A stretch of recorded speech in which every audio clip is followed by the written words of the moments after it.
Motion. Counselor Van Buren. Yes. Counselor Capelitz. Yes. Counselor McLaughlin. Yes. Counselor Todd. Is there any old business to come before this committee? Being down, number 1 under authorization.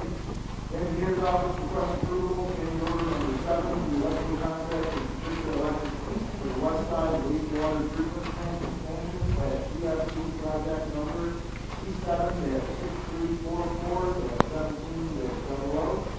Dollar amount of the contract will decrease from $628,754 to $624,488. Questions, comments?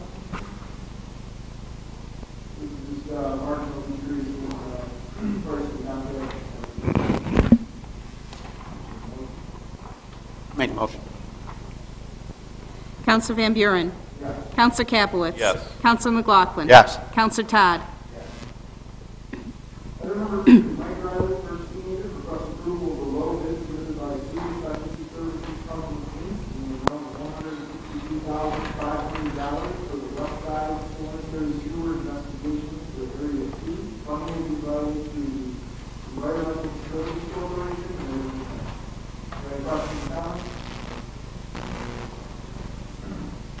So moved. Counselor Van Buren. Yes. Counselor Capelitz. Yes. Counselor McLaughlin. Yes. Counselor Todd. Item number 3, Victoria Deacon, Police Chief, requests permission to apply for and accept the award to the SFY 2014 Violent Fan Equipment Program for matching funds up to $10,000 and request authorization to the chief anyone considered as significant to said application in full. Chief. Thank you, Chairman. This is the equipment that we use to electronically submit the fingerprints to the state and the FBI. We originally required it about 10 years ago, and in 2016 they're going to stop supporting the current equipment we have, hardware and software. So we are going to need to update. This grant came out, and we're estimating the total cost to be somewhere between $11,000 and $13,000. So we will be able to realize the entire 50% match, but it certainly won't go over that. And the equipment and hardware that we have now, if we replicate it, basically using the same type of stuff, we can anticipate about the same lifespan. So it's worked out pretty well for us. Second.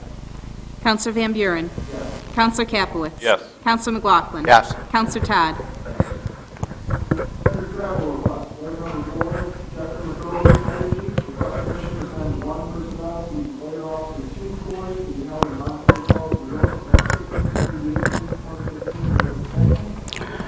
Thank you, Chairman. This is part 2 of our officer development series for this firefighter to go to the academy and take this course. Motion. Second.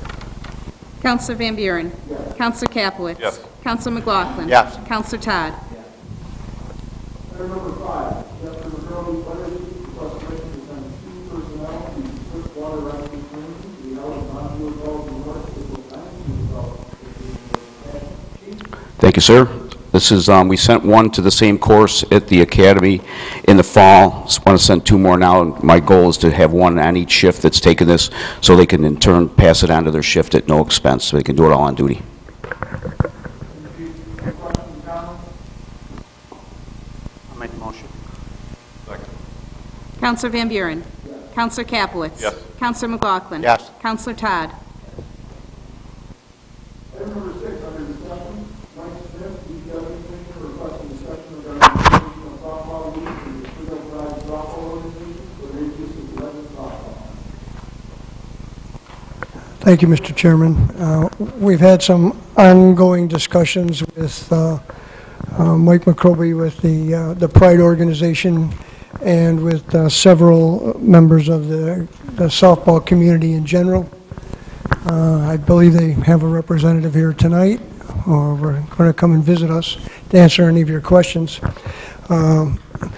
The main thing in front of us tonight is, will we operate Legends Complex this season and support recreational softball in the city of Oswego? And do you want to make the commitment from my recreation department to participate in that activity? So the level of participation is what we're discussing here tonight. The softball people have brought me a bulletin here of what they're willing to do. I'd like to pass that out if I can. And if this commitment, if they can make this commitment, it will be, I think, something that we can seriously consider.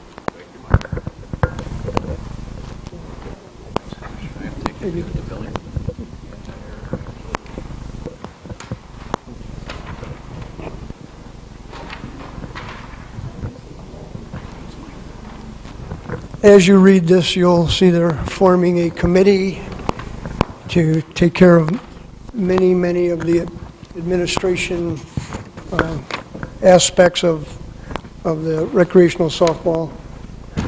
Let me make one distinction here. Mike McCroby and his organization are standalone. They are solid. He takes care of all the organization. All he's asking from us is fields to play on. The recreational softball is trying to get to that level.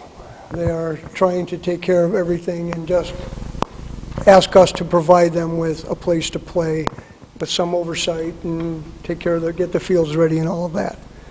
So, which would be slightly less than the commitment we made last year. I would tell you that the costs on our end for materials, equipment, seasonal help, if it comes to that, could be paid for out of the softball, the dedicated softball account. There is monies in there that have been, some from last year when we took those fees in, some that have been there for a period of time that were generated through the softball program that can be rededicated to that if you so choose. Those are not taxpayers' dollars, so to speak. So those are revenues generated by the softball program over the years. So those are available to us to offset our costs this coming season. If the softball people do this and take charge of the administration part of it and deal with the umpires and all of those other things and have their representatives available to us like they say they will, I think that we could reasonably run the program this year.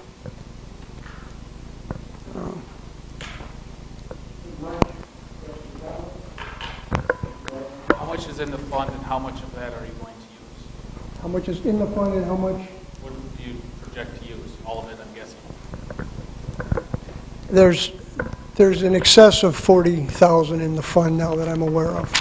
That's not counting fees that would come in this season. What the total expenditure was, Councilor, is going to be, I can't put a number on that right now. What was it last year? I don't have a bottom line number on that either from last year.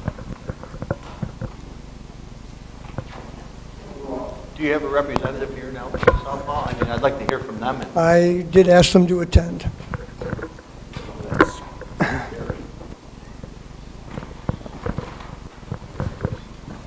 I knew you would have questions of them, and that's, Another question I got for you. Can we use out of that fund that we have set aside for the softballs, can we use it for electricity, lights, so forth? yes. Thank you.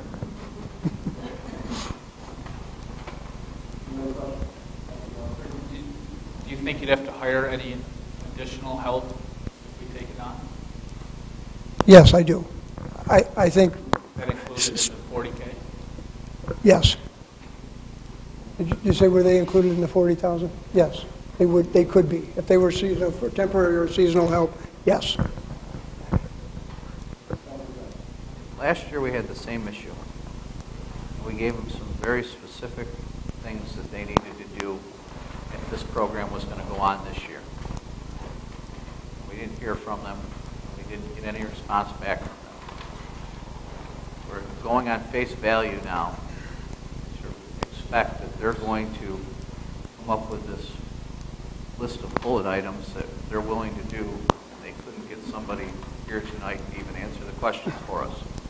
And we're taking on face value to spend $40,000 plus on hoping that they can get something together that they haven't been able to get together in a year. I mean, I'm willing to make sure that the Pride organization runs because they do a great job running that. And I think the girls deserve a place to play. But we're down to what, 29 teams playing?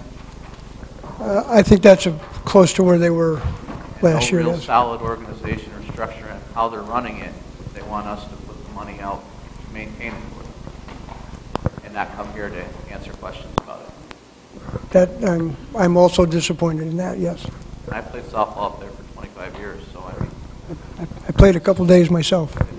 it's just curious that they don't come here and they want us to take it on face that we're going to spend 40 grand I had maintain a program they didn't care enough about to come. I had what I thought was a very productive meeting here a week or 10 days ago, and this was part of what came out of that. And I knew that you had had questions for them tonight, so I'm disappointed that they're not here, but I have no control over that. I'm all for I know.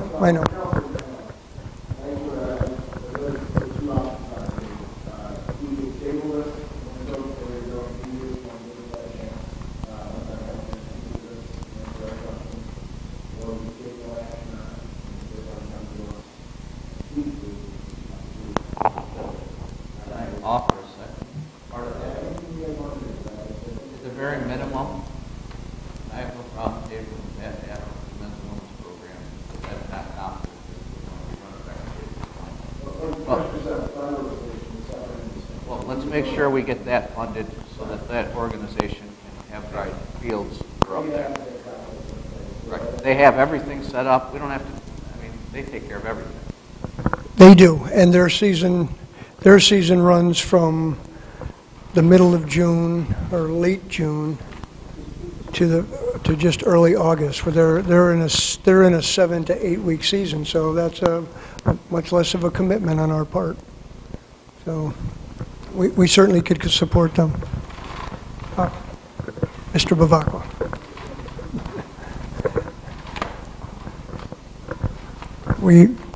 Jimmy, we're talking about softball now, and Jim Bavacqua from the softball group. The counselors may have some questions for you. Let me. Go ahead. I'm thinking more. Hi there. I've distributed that to each of the counselors, and I've been visiting with them. Chairman Van Buren. Would you like to say a few words about keeping you together and you guys doing the thing, or you want to just have questions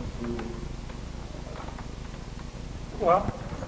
Well, we put a committee together to try to eliminate all administrative issues you people may have.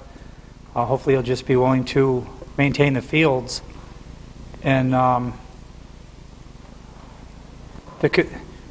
last year we had a committee also, only there was one person running it. This time we've got a chair and a co-chair, and then we've got a helper and somebody in charge of each league.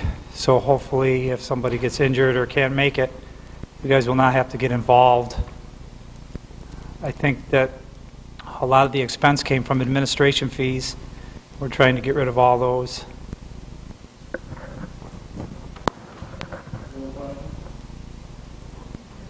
Who are the, through the chair, who are the chair and co-chair? Terry Thompson's the chair and Brandy Earl is the co-chair. Do you have maybe after the meeting, do you have contact info for them? Sure. Phone numbers? And then also we're going to try to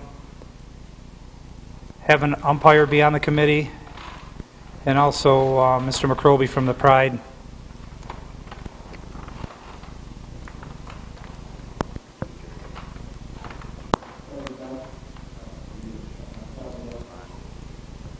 your committee is going to do all the scheduling for the umpires, the games, and everything. We're not doing nothing. Our rec department's not going to do no Correct.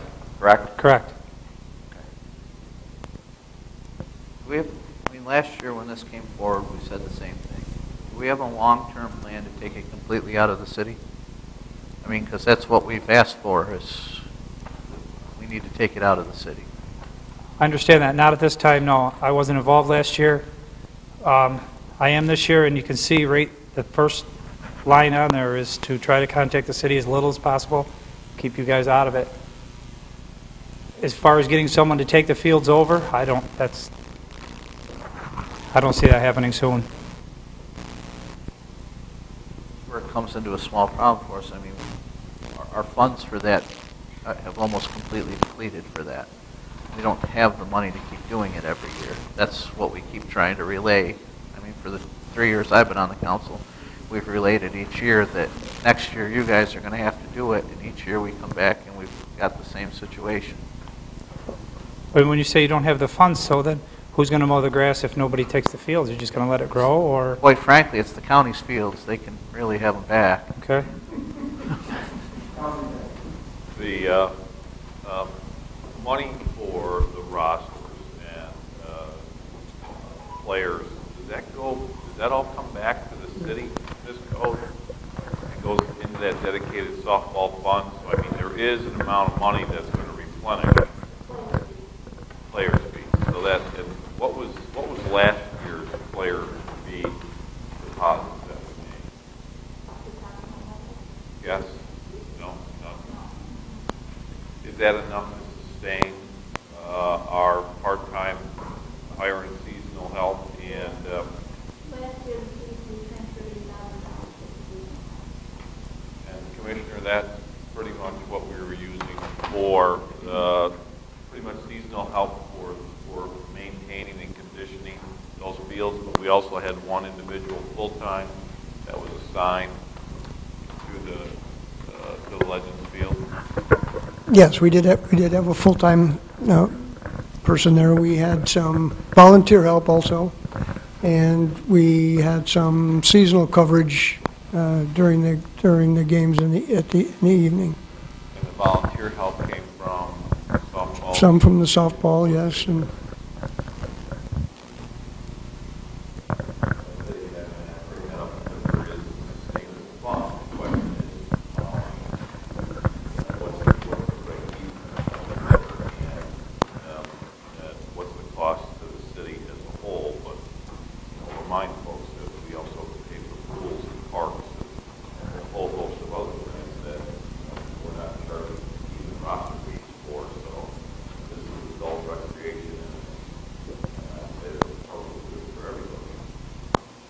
part of that has to be, we have to keep in mind, but I think we need to begin to reinvigorate the softball program and commitment and dedication from those players. And I know last year we asked that, and I think we're feeling like we all fell short of what we wanted, where we should be this year. And I think that's part of the reservation some of the folks here are having with the softball program. We didn't see the kind of commitment, I think, this year that we asked for last year. And I appreciate for your coming here and stepping to the plate, but I think there's a lot more that still needs to happen between now and next season. I understand. Last year, at the last minute, we found out the Y wasn't going to take over, and Bill Bosch stepped up and did the best he could. You guys had a lot of administration fees last year that you won't have this year, so hopefully that $8,000 will go down. And there's a lot of involvement from people on the teams to try to make it better. It wasn't our plan for the Y to go away, and we're really grateful we even had a league at all last year. I think we all are. We're trying to do a lot of things to make it better. There's other, in the Pride League on Tuesdays and Wednesdays, there's a lot of teams that come down from all over that don't have nice complex like this. We're going to try to get them to get involved and use our complex, which will bring in some money. We've got some other ideas to try to promote it. I got a quick question. On your teams, say you got 25 teams, can we reduce the nights instead of having it Monday through Friday? Can we go like Monday, Tuesday, Wednesday, or couple days a week instead of having the place complex open every night of the week. I'm Yep. just thinking out loud, it'll reduce costs for employees being up there and lights, electricity, all that. I was just thinking out loud. I thought it was on here, we're going to try to eliminate Mondays and just have 4 nights. And it also says to eliminate the lights and try to schedule double headers in June when there's no lights necessary. In the meeting we had last night, I said, we're going to try to go with 0 lights. That's our goal, 0. And, you know, they said that they thought it was only a total of 8 hours of lights last year. I don't know what's true or not there because I wasn't involved. But we did address it, and we're going to try to go with 0. Well, there's another question with that. You have a nice concession stand up there. What's the plans with that? Our committee would not like to be any part of the concession stand. From our end of it, Counselor, we'll have to decide whether we want to participate in that. That can be a separate discussion. We can put it out for for a vendor or something, or really our focus has been, again, just to get the softball going and see where we are from there. Chair, the 40 grand, does that include concession, what the concession stand made? The 40,000 is just monies that are available for us to use. So I was not including any use of the concession in that money at this time. No, I mean that money's available to buy materials, clay, equipment. As I said, seasonal manpower, if seasonal help if needed. That's what we could use. That's what I'm thinking of at the moment. How much we will spend, how much we will need, I don't know. But obviously, we can't exceed that amount because that's what we have. Chair, just for a rough idea, for 2019 last year, the team fees were just $600. That means they brought in 74. So it's about 84, or 94, after the 8,000 they spent on manpower. Took care of the lights, the dirt, all the different things were on there. And that's just one of the fees. I don't know what the fees are anymore. Last year I wouldn't do it. So, I mean, that's at least 17.4. Commissioner's saying it's $8,000.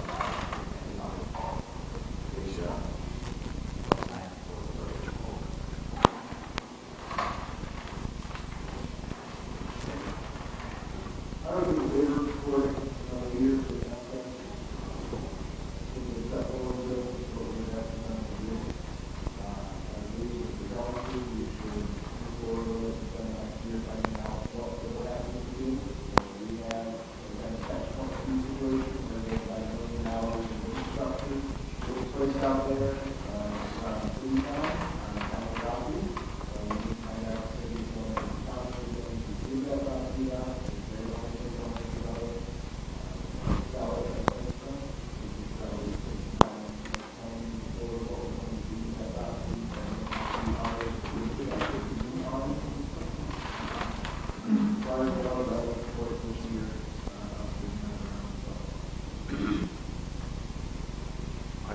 Mr. Chair, I personally do too myself.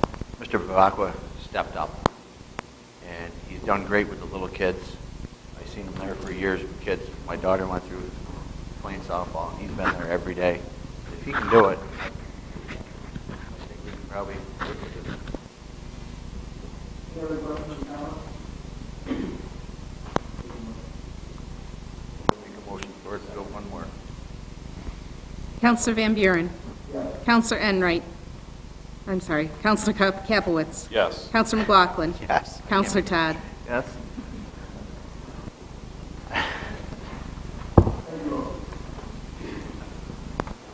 Item number 7 is discussion for UPS and East about discussion on the office side parking ordinance and city of River and Disaster.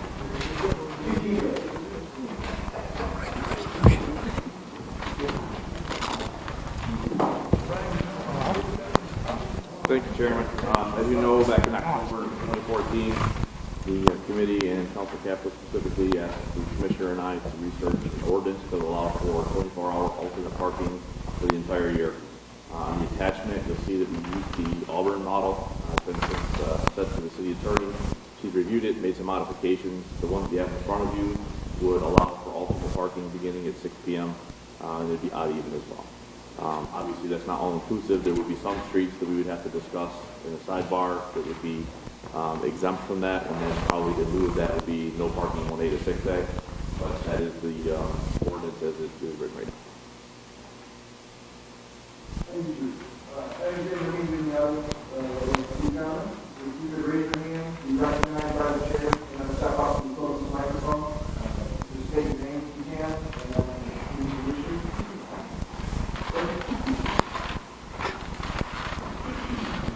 My name is Tom Phantom. I live in the city of Oswego. I'm 74 years old. I worked 30 years for the city, and I've never seen the city make such a blunder that you people made on the alternate parking.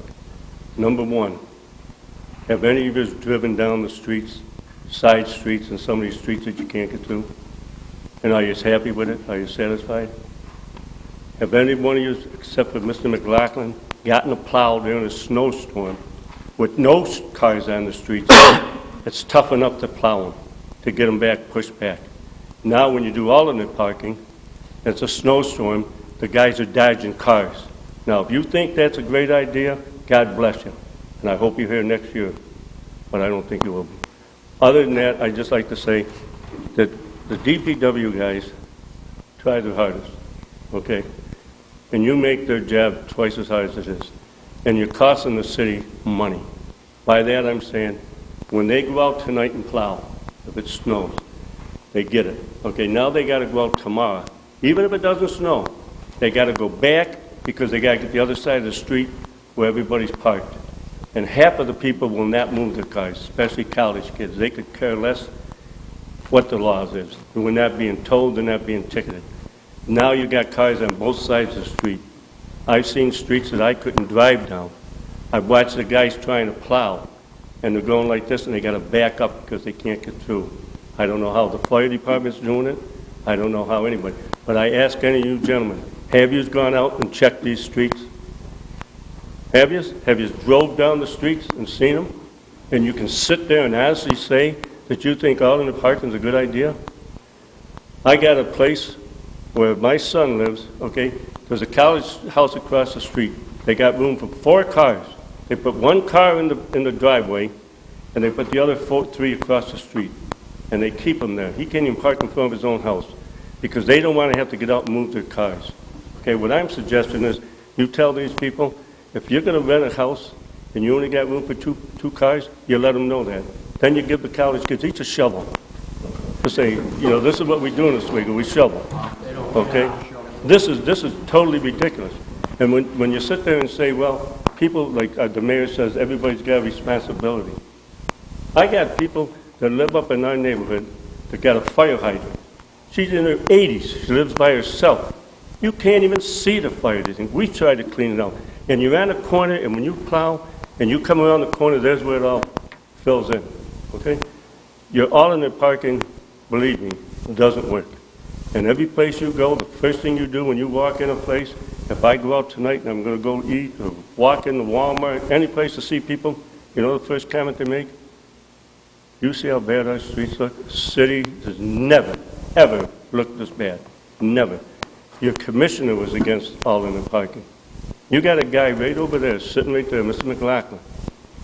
Get some of his advice. 30-some-odd years for the city. One of the best drivers we ever had. He can plow. Sean, you've plowed. Now, can you honestly say that you think this is a good idea?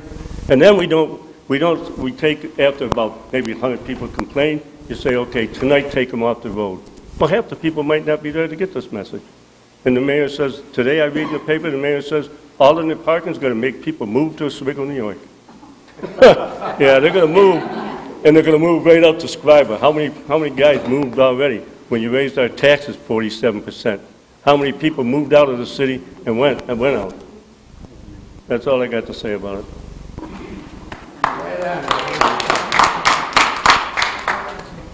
From Syracuse, Dennis.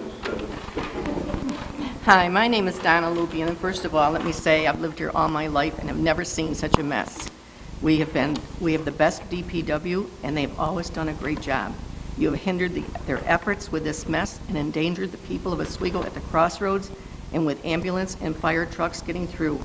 My proposal is, if we have to have alternate parking, from 6 p.m. to 6 p.m. the next day, so that one side of the street is free for the DPW and the ambulances and trucks. I do not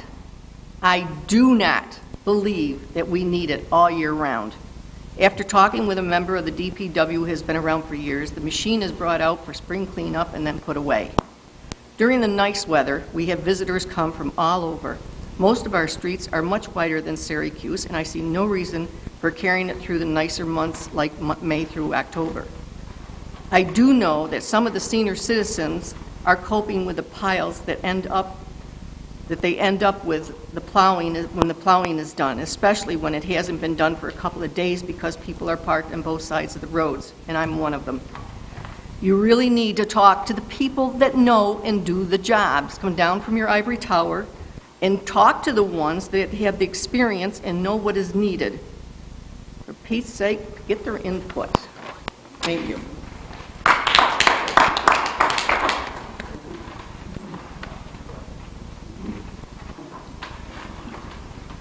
Hi, my name's John Clark. I live on East Mohawk Street, and I'd like everybody to go drive by my house, 64 Mohawk Street, and see how you can do the parking on street correctly.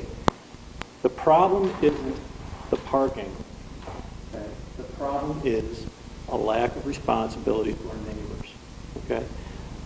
It isn't just with the people parking on the streets, it's the people that aren't shoveling their sidewalks. It's the businesses that are plowing the snow piles up to be 10 feet in the air on the crosswalks and leaving them there. Okay? We're confusing the symptom with the disease. I would almost go to say that we are lacking in a sense of community anymore. And that's the disease.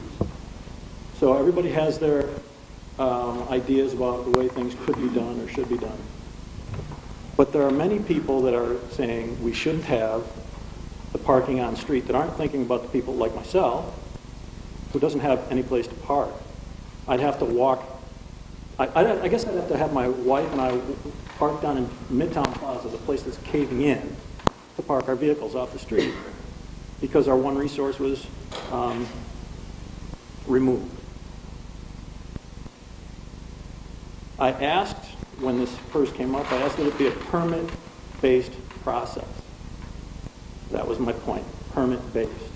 So that I could ask for the privilege to park on the street, and then I could be held accountable for my actions. Go by my house, you'll see each curb on each side of the street. You'll see more than enough room for my 2 vehicles and 2 other vehicles. We should hold people accountable. We should ask them to do their job, treat the parking spot as if it is their driveway, and remove the snow that they have created by parking with privilege extended by the taxpayers of the community. If you take it away,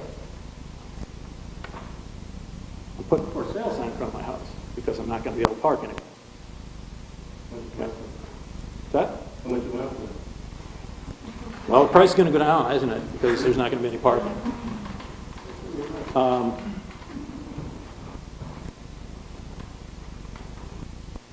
If it was a permit-based process, not extended to everyone, only extended to single families, whether they rent or not, and they were held to a higher standard, it could work.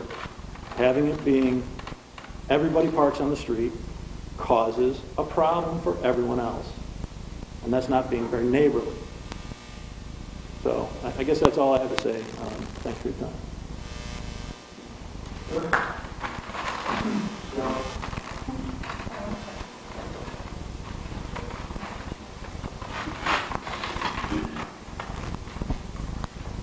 My name is Richard Cummings. I live on 55 East 6th Street. We have 3 businesses at the end of our street. We got Ken Bracey, we've got the Rena Center, and we've got Gary's Bar. if there's alternate parking, number one, like this gentleman said, the plows have to come back through the next day.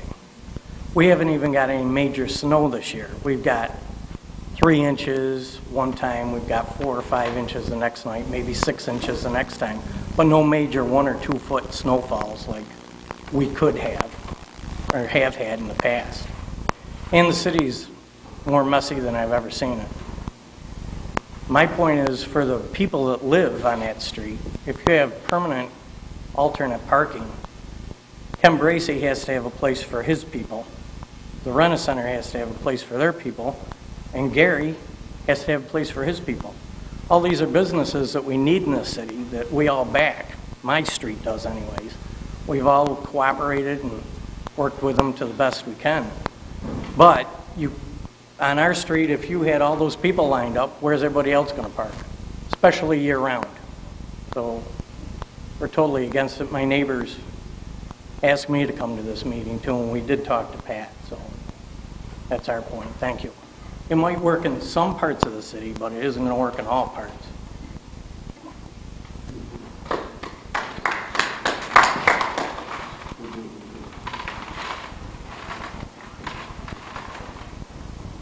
My name is Joan Canoop. I live at 203 East 5th Street. I've written a letter to the mayor. I've met with the mayor and Councilman Van Buren, and I've asked questions. Certainly not to my satisfaction did I get the answers I wanted. It's my understanding that of all you councilmen, 1 was against alternate parking. Now, what is the premise for the alternate parking? I'll make just one little thing on that. I'm sorry, I can't hear you. I'll disagree with you on that, because if you want, I'll get the minutes for you from the October meeting where Councilor Van Buren, myself, and Councilor Kapowitz tried to end that in October. Okay, I understand that. Okay. All right. This was a long time ago. But what is the premise for alternate parking? What is it for? Why? We had a bunch of people that were parking nonstop across front lawns, and there was no parking in the first and third ward. And we had a little boy hit by a car and killed because he was walking in the middle of the road because he didn't have a sidewalk on it. And all Well, their that kids, would be the homeowner's problem No, for they were not rentals. shoveling. They were rentals. Well, how about the landlord? Find a way Right. to enforce it for me. It was done for the landlords, let's face it. It wasn't done for the Oh, landlords. come on. Come on. It was done for the landlords. It was not done for the You can have 10 landlords. kids in one house, and there could be 4 parking spaces, and the rest of them park in the road. They've all got their cars parked in the road. So don't tell me it's not for the landlords. It wasn't done for the landlords. Okay. It was done to try and stop houses from getting sold to landlords. Well, I'm going to tell you now, it's disgraceful. Every one of you, except Billy, excuse me, Eric, whatever, you should be ashamed of yourselves for putting us through this. Now, I met with the mayor. He said, oh, Mrs. Canoop, this has been an unusually harsh winter. Well, guess what? It's been a normal Oswego winter. We happen to have just had a couple of mild winters the past few years. I can tell you on this date, March 2012, my crocuses were up. That was a very mild winter. But I'm sorry to say that I'm very disappointed, and you people really need to rethink this. It's disgraceful what you're putting us through, what you're putting the DPW through, the fire department, the police department, the school buses. It is a disgrace, and you really need to rethink it. I don't know whatever happened, how it came into effect 3 years ago, but it's not working. Thank you.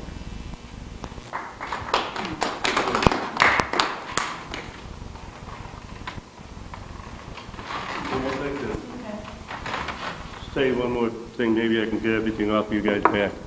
Let's put this on the ballot this November. Let the people of Oswego vote for it. Okay? You think that's a good idea?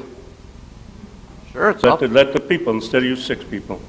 And that gentleman that thinks Oswego's, I don't know what he thinks. But I think we should put it on the ballot and let the people vote for it. And another reason I'm talking about this is when this gentleman, I feel sorry for you, you got neighbors that don't do it. We got neighbors, I live on a wide street. Nobody parks on our street. If I get up early in the morning, I do all 6 houses. If I'm sick, somebody else does. You can work. You can work together plowing. Everybody can. Where do I put my vehicle?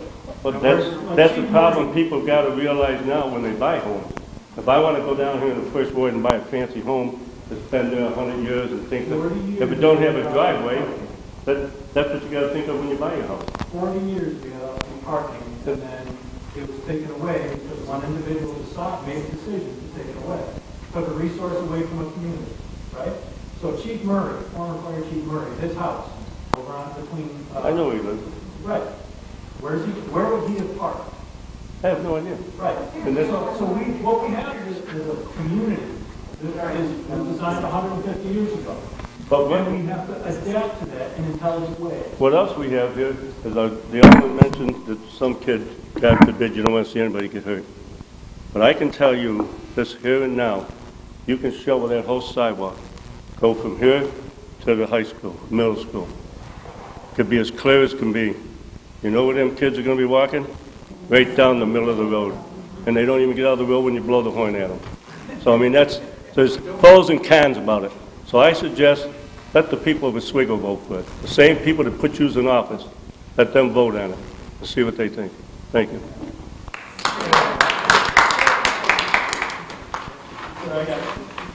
I've got to respond to that. If it's going to be on the ballot, it's got to be about several options. Because in either or situation, it doesn't work. You're going to lose good homeowners because they won't be able to continue to do business in the community they grew up in. Right? If I mentioned former Chief Murray's house on today, to park off street, you would have to build a retaining wall 5 feet tall with fence on top of it. To park one vehicle. That would be, 15 grand? 15 grand to park one vehicle. Right? You're not going to get people living in the community, buying houses in the community, if they've got to spend 15 grand on ugly parking spots for one vehicle. So they have to come up with a different plan. And that different plan is on a case-by-case basis with teeth to it and force. So that you can't, if you, sometimes you can legislate behavior. If people want to misbehave, you hammer them, because you got to teach them how to behave. It's unfortunate, but it's true. Tell you what, that's the reality. If somebody doesn't know enough to clean up the mess that they make, you have to say, well, we're going to find you, we're going to tow your car, we're going to do whatever it is, because you don't want to be a good community member. Other people get it, okay? We're talking about cleaning up the sidewalk and whatnot. If Joe passed on myself, who was the block, whenever we took turns, doing from corner to corner, making sure the kids could cross the street for the Catholic, making sure that the sidewalks cleared up. And my neighbor, Mr. Boyd, comes back 80 years old, and I have to race to get outside, and before he gets out there, the snow blow the neighborhood, right? Because that's what community is about, helping each other out. And part of being community is when somebody has a situation that is kind of outside the normal boundaries, to figure out a way to make their life a little better. And that's a give and take. So the guy, like me, who doesn't have a parking spot, he said, okay, well, let's go look at this. Where could we make this work? Is there some place that we could get that's reasonable for this guy to park off street with the wife and himself? Or do we allow a permanent basis where they can, as long as they're following the regulation, as long as they're going above and beyond, so that the privilege bestowed upon me doesn't negatively impact my neighbors and my community. It's a simple equation. Either or isn't going to work if you're going to hurt good taxpaying community. Rethinking it, creating something intelligent could work. All the people here that are complaining about poor civic responsibility. No. We're talking about who created it. They created it. But when what you're talking about is bad, when people are misbehaving, leaving big piles of snow and parking and making it a dangerous place, that's on people that are doing the negative behavior. It's not on the councilors for trying to correct a change in the way we do business as a community. We don't have horse and buggies anymore, so we have more cars. We have more cars in our city. We have to create parking. And some people are going to take a privilege and abuse it. That's why I was talking about the people that are plowing, plowing the driveway and they leave the snow piles out into the street. It's a very similar situation. You're punishing people that want to try to live here for the misdeeds of a large part of the population. Absolutely. You don't understand this.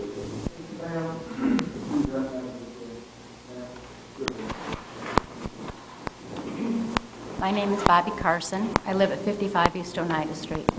Everything that I've heard tonight, I guess a little bit of everything I've heard I agree with. I think it's been a very difficult decision for you councilmen. I do think that you have overlooked the best for the people in the city while trying to do your best. My son works for the DPW. As Mr. Smith can tell you, many, many of those workers that are short-staffed have been working 25, 30 days with no break. Mr. Clark, I live near Mr. Clark. I understand what he's saying. Unfortunately, or fortunately for us with Mr. Clark, he takes care of his responsibility, his civic responsibility. Most people are not going to do that because they expect the DPW to come in and clean up the mess that they've made. I don't know what the best solution would be. I personally think that alternate street parking during the winter months is absolutely ridiculous. I think everyone here agrees with that. Alternate street parking through spring, summer, and fall makes sense.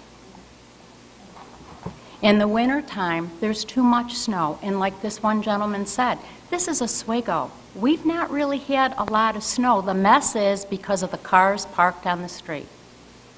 Again, I don't know what the solution is, but I look to each and every one of you to do your job for not just your ward, but for every single person in Oswego. Thank you.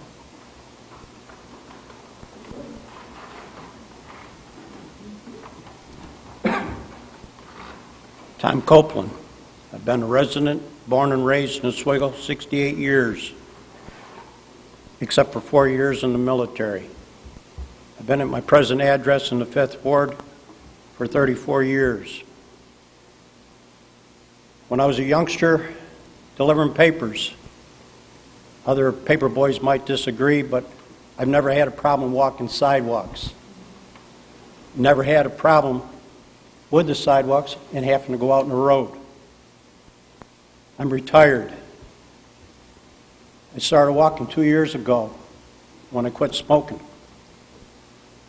And in the wintertime, the first winter, last year I stopped walking. Why? Because I didn't want to go out on the road. Several times I almost got hit from cars. I parked on the wrong side of the street with the alternate parking. I'm out late at night. Walked down the sidewalk. All of a sudden I got to go back out on the road. Come to the conclusion after investigating, asking neighbors and so on, the ones that didn't have their sidewalk shoveled, like I believe it's 39 West Albany Street, was almost all last winter and part of this winter. The rental place wasn't shoveled. And all the times I've been an adult in renting and then buying a house, I've never seen a snowplow operator having to back up on the street until last year. It wasn't bad last year. This year, I could not believe the amount of operators that tried and couldn't make it and backed up. That means the rest of that street hasn't been plowed.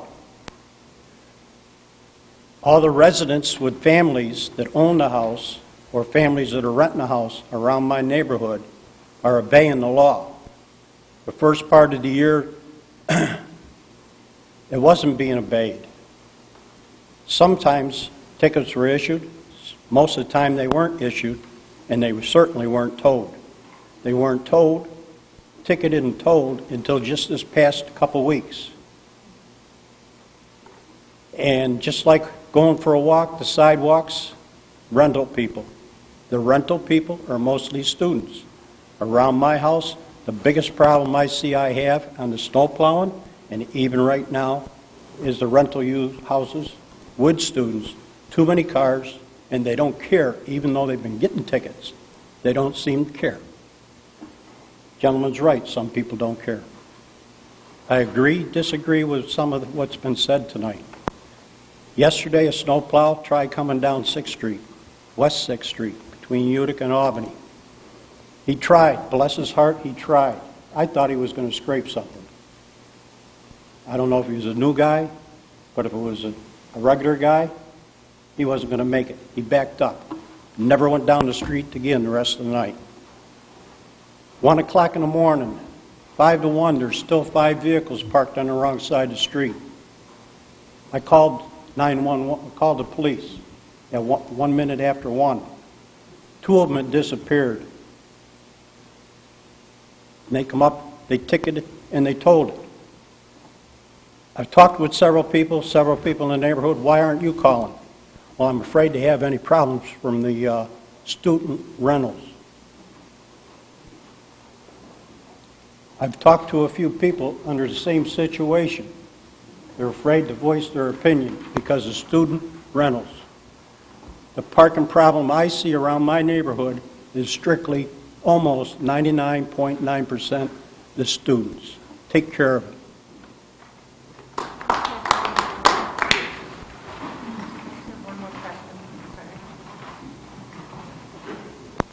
When I spoke with the mayor, he said that there's an unusual amount of cars. There's a lot more cars today. Okay, I understand that. When he puts on an emergency ban, where do these cars park? If they're not allowed to park on the road, where do they park?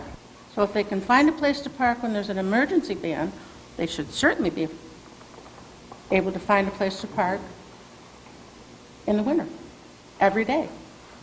I have alternate parking on my street anyway, which I don't even understand. You know, it's just a daytime thing, but I have tried and tried from Albany Street. Eric, you know this. From East 8th down to Albany, down to 481. It's like a cow path, and they're parked on both sides of the street. Why is it nothing gets done about that? I don't understand why nothing gets done. We've argued about baseball, softball tonight. Who cares about it? I mean, who really cares about it tonight? We care about the snow. You can't play softball unless the snow's gone. I mean, think about it, you know? But where do these people park, and why can't they park in the same place every night? Do you have an answer? Well, the answer that I have for you is that an emergency ban is because conditions are that bad. We have to get them off. Where they put them, that's their business. They have to find I understand that. That's their business. Tom, I understand that. But it is a safety situation. Exactly. Right. It's a safety But thing. off-street parking, if you adhere to it, it would not perfect. It's not perfect. But like I said, with Mr. Clark, what he's talking about is not everybody fits that model. They got a big driveway. And we blame it on the students, and probably need a lot of it too. But fundamentally, we're trying to represent everybody, come up with the best. We've had a long check. Well, just like I asked you last week or 2 weeks ago, why can't you shelve the curbs? Why can't you, just cut back one side of the street? Anything. I know you're trying. I understand that now. Saturday, I went to Mass. St. Mary's. Did you go? No. The signs were up, by order of police, temporary order of police, no parking from Bridge to Cayuga on West 7th Street. Both sides of the streets, cars were parked. Now, in my estimation, that's a little bit ignorant for people to park when they see a no parking sign. I'd get a ticket. I know I would. Yes. I mean, we have a very large parking lot at St. Mary's. I don't understand why people don't do what they're supposed to do and why you people can't do what you're supposed to do. Examine it, and like Tommy said, follow the plow. See what they put up with. Get in a plow. See what they put up with. It has to be horrendous. I wouldn't take that job for anything. Well, Mr. Capwoods, I can see you're very interested in what I'm saying. Oh, yes, you are. Want me to get the score for you for Syracuse or what? You're welcome. Don't say the score. Wow. Anything else? You go on, after this one, the late councilors going in. Let up, please. I don't know if I'm going to be tall enough to stand here. Hi, I'm Mary Kay Donovan. I've lived in Oswego most of my life. My husband and I have owned a home in the First Ward, or 2 homes in the First Ward. We've moved for the past 27 years. And I'm glad I'm not you people up there tonight. I just want to say that, and I hope whatever decision I hope the community and yourselves make is that you follow the 2020 vision. And what I have is the vision statement. It said, it's the vision of the city of Oswego to be a great place to grow up, raise a family, pursue a career, and retire comfortably. It will be a place known the number one thing is its safe and attractive neighborhoods. I have 3 adult children. None of them are here. Vision, policy, and objectives, the neighborhood. It's the policy of the city of Oswego to have neighborhoods that are a source of community, pride, and healthy lifestyles. The existing neighborhoods within the city accommodates a variety of lifestyles. The number one objective is to improve appearance and aesthetic appeal of housing stock in neighborhoods. And I know the 1st and 3rd wards, it's very difficult to do the parking because of the condensed rentals. And a lot of that is student housing. When we moved into our neighborhood, let's see, how many years have we been there? 18 years ago, we didn't have many rentals on our neighborhood. Now we do. And we're very fortunate because all of the neighbors, in our neighborhood, they help snow blow and shovel. Even the college kids, we do that for them as well. So I do hope, and I know someone was saying that, what were they saying? You know, the 24/7 all year round. I know in the First Ward, a lot of the college kids aren't here in the summer. So would that be really a feasible answer to have alternate parking in our particular ward on those days? And I'm just thinking of SU basketball playing tonight. Those poor kids, this is their last game of the season because they're being penalized for mistakes that they did not make. And I hope our homeowners that we aren't penalized because of decisions that are going to be made tonight. So, thank you and enjoy your evening. Anyone else who has something else to weigh in, those who weigh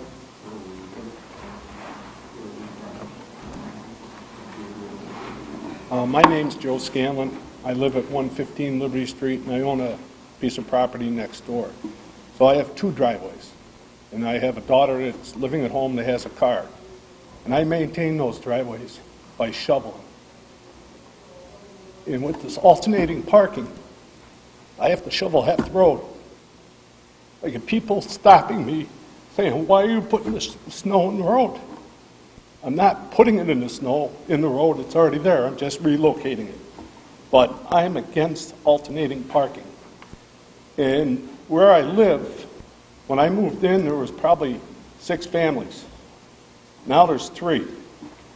And most of the people there are rental or college kids. I had a house across the street that has boarded up windows, and people are living in it. So this depreciates my property. Every taxes keep going up, and I understand why. But I am against alternating parking, And I'm not, right now there's no parking on my side of the road. There isn't any parking on the other side. So when the plows plow, they don't change their routes. They keep the routes the same. Snow comes to my side. And that's because of the routes. So now I get the full load of the road. So I'm highly against alternating parking. Thank you.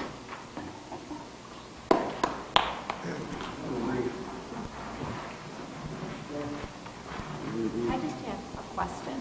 In regards to the landlords, is it not true that a landlord has to supply for their tenant 1.5 parking space?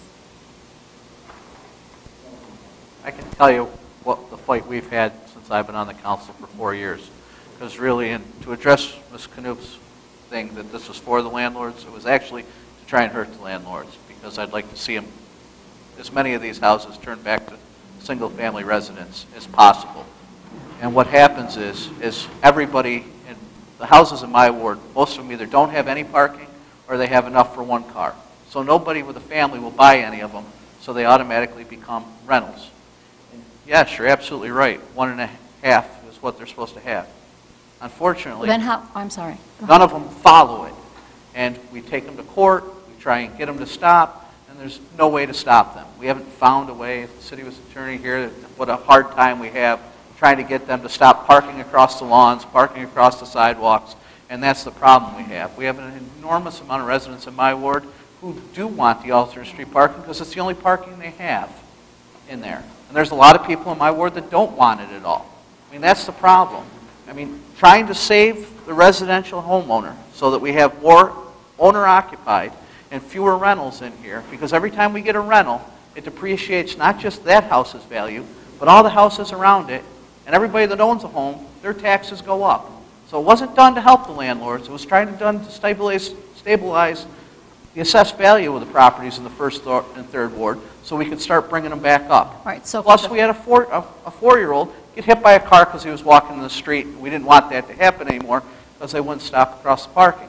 Problem is, we went 30 years in this city with 2 codes enforcement officers and a zoning officer who let people do whatever they wanted, and it got out of control, which is part of the reason they're not here anymore. Okay, so if in fact the landlords are responsible, and I understand you're saying that you tried to eliminate that problem. Well, so far it looks like it's caused a bigger problem. We agree completely. Okay. 100%. And why is it not enforced? Where is the problem? If they're ticketed, they're towed, you don't think the landlords would get the message?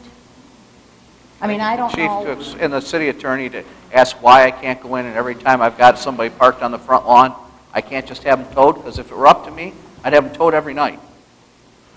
But if it's against the law to do it, how is it not feasible to enforce the law? Resources is a big part of the problem. Okay? So everything gets let go because we don't have the resource? No, and I don't go out Mike, I and write the understand tickets that. and have them towed. If it were up to me, I'd go by, be on the phone, and say, this one needs to be towed, this one needs to be Okay, towed, but this one as needs to you be say, towed. if it was up to you, who is it up to? There's the question. Who is it up to? Issuing that order at some Who point. is it up to issue that order? Tom? Yeah, I don't think that is, I can tell the police to issue as many orders for tickets as possible and stay in the I can, keep there. Sure. Just quickly, to kind of give you a little bit of shovel the light. Yes, we issue a lot of tickets to vehicles for park and city property as the police authority. We don't have the authority under the city code to tow that vehicle. Anything that's on private property is a zoning issue. We don't have the authority to enforce that. That would have to go through zoning. I do know that the zoning does take that seriously. They do issue letters and follow through with the same process. The zoning doesn't necessarily follow with ours. They can just go up and issue it. It's a lengthier process and we elaborate on that more. But the prime premises is a little bit more complicated. So how do we uncomplicate it and do it better? And I really don't think that's a funny question. I'm sorry. I take offense to that. I don't think it's funny. There are a lot of people who are penalized because of what's not being done, and I understand Ma'am, no one's that, asking you to comment. I was just letting you have the comment. again, it's not funny. I'm sorry, go ahead, sir. Part of the problem, and I think a very large part of the problem, is rental property where landlords don't have sufficient parking. And they have got their permits to be rental properties before the current zoning ordinance came into effect. And once they were given that authority, we can't take that authority away. So a lot of rental permits were issued to landlords who have insufficient parking under the current zoning law. I have to still have a lot of the ticket people who appeal receiving these tickets, and I know a lot of the people who receive them are college students. And they tell me time and time again, well, I have to park on the street because my landlord does not supply sufficient parking. So a good part of why, especially I'm assuming that there's some third word, I don't necessarily think it's the biggest problem on the word because we don't have a high concentration of rental properties and student population. The fact that we needed no zoning regulations, but the zoning regulations were different. Properties were allowed to be rental properties under a different era. And now that they technically college and foreign college students housing lease, and maybe have more than that.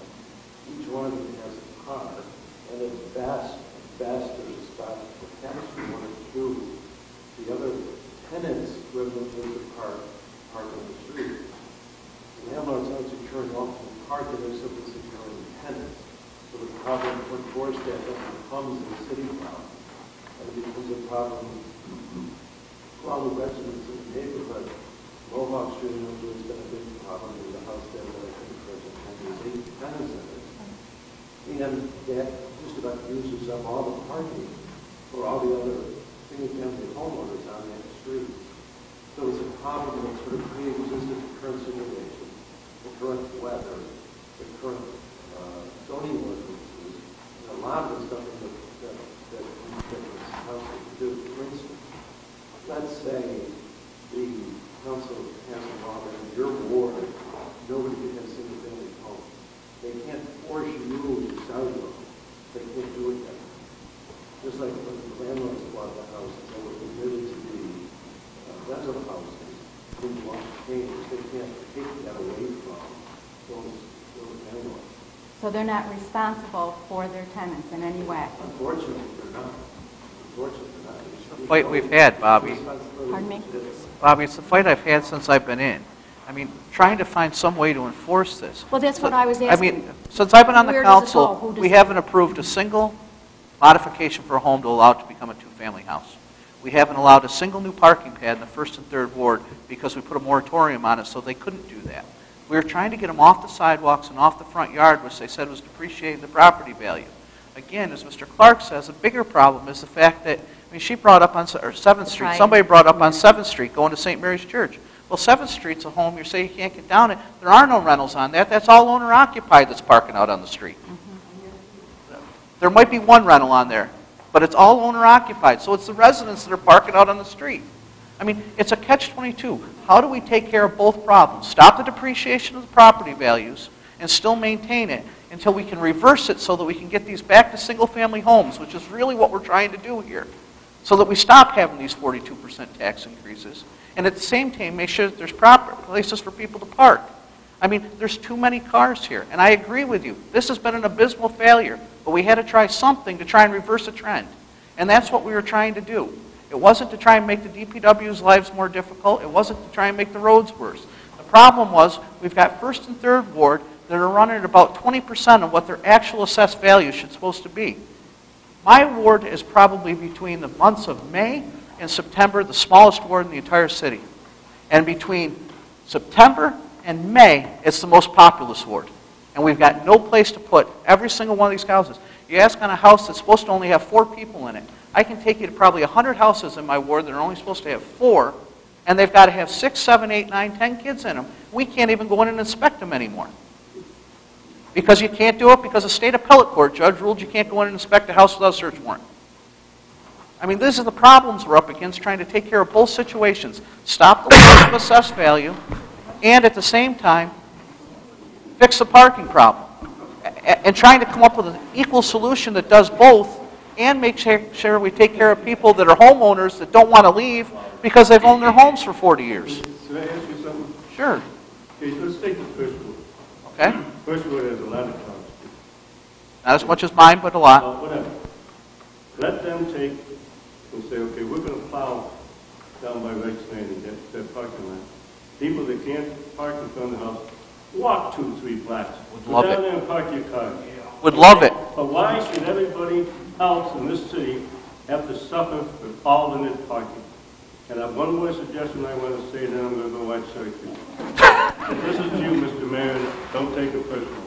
But for you to stand there and say it's a safety issue, that's why you say the alternate parking's off. Don't you think it's a safety issue to put them guys out plowing them streets with cars on both sides in a snowstorm and at night and all of the parking? Don't you think that's somewhat of a safety hazard? Of course. Then let's do away with all of the parking. Then tow them and ticket them. If they're parked on both sides of the street at night, zero tolerance. Ticket them and tow them. You can, that's fine. What are you going to do during the day, Tom?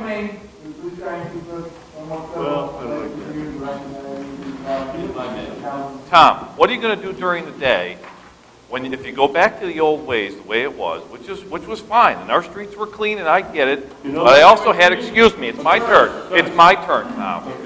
What do I do for Mr. Clark and others who have called me and said, you know what, I got no place to park my car. It's my wife and myself, and now my 17 and my 19-year-old daughter and my 23-year-old who comes back from school, and they all have cars, and I don't have a place to put them at night. Okay. Public parking on streets in cities is a common practice, even in the wintertime. Tom, during the day, we have this very confusing alternate parking. Monday, Wednesday, Friday, 8 o'clock to 5 p.m. Tuesday, Thursday, Saturday, 8 o'clock to 5 p.m. But from 5 p.m. or before 8 p.m., you can have cars on both sides of the street. If you have a snowstorm at 7 o'clock at night, you still have cars on both sides of the street. You're still dealing with it. It doesn't change a thing. You have many streets where you can still park on both sides of the street. I got pictures on my phone of West 5th Street the other day. Do I drive around? Yeah, I'll show you the picture. You couldn't get a car through there. That's during the day. What did you do? What are you going to do about it, Tom? What are you going to do? What am I going to do? I'm going to have the chief of police draw a proposal up so we can have a public discussion about what's the responsible thing for this city to do as it relates to parking. That's what I'm doing. You're here tonight because we want to have a public discussion about it and talk about the facts and not talk about how it's going to hurt a few people and help so many others or whatever the case may be. Decisions that are going to be made here are very difficult decisions. No matter what decision we make here, somebody's going to be unhappy. I guarantee it, Tom. I've been here 6 years. You've knocked on my door before. Asked me if I saw potholes last spring or last summer. How could you not see potholes in the 7th Ward where they were doing consent work? Please. I'm sorry. Listen. To answer your question. Okay. So I want to answer this question. Okay. The reason why the streets are good on both sides because there's no alternate parking and they get the job done at night. That's right. But the housing issue, the occupancy issue, and the parking issue, the emergency kind of situation, because of a hazardous situation. You couldn't, if somebody's got, just like when you sit on, my neighborhood has beautiful neighbors and around the corner drug houses. They sit on the drug houses, right? They sit there. If we have some weak stuff on and people come and go, we'll sit on the houses and we get an idea that we've got enough to go and kind of pressure these people to check on them. A lot of times they see the car and go, oh, they're watching us working on somewhere else. Well, couldn't the same thing be done for occupancy issues, where they sit and they go, there's 87 people coming in and out of there, and the same thing with the vehicles on Hutchinson's on a house on the corner of 7th and Mohawk, and all their rental people are parking out in the street with room to get by there, get into the passenger side. You know, 4-wheel drive vehicles out a foot or two from the snowbank. Isn't that an issue of safety? And then can't you then change the rules on it? Because when they're being unsafe, we're going to get rid of them. And that's the same thing with the occupancies and unsafe situations. Is that We have tried that before, and we tried zoning out our court officers to go through the declaration. What we find when we get to court is a very state definition of what a traditional family is. So our current definition states that no more force than four unrelated can live together. That would be your standard family. It's got four people, and then more than that unrelated. Unfortunately, when we get to court, end of it, and we find this definition to be very loose. We generally come through and give you examples of how these units are acting as a family, how they are weighing their family dynamic, and the state suggests gives a solid appellate court ruling saying this is what the four-person family is. So we might have to get to that stuff without a movement and not having to really get it. Now, we've tried some other avenues we can shot down, like having to have copies of the lease files, so that we can see that how many people are signing the lease. I know several Mr. Waterbury have gone through the court system, because you go back to kind of see the files, you can see there's 9 parents signing off on those, we have 9 kids listed. The loophole with that becomes that there's only one person that has to sign the lease and take responsibility for the property. So, eventually, we're going to cut down and start signing only one name of the lease, and now we've got to find the lease to do it. This is a very tough situation to deal with, trying to find some way to make it simple and get the court on it, and have positive results for the neighborhood, so we can also get these people out. Thank you. Oh, no. Are you coming up here? Yes. You're making faces that y'all might not know what's going on.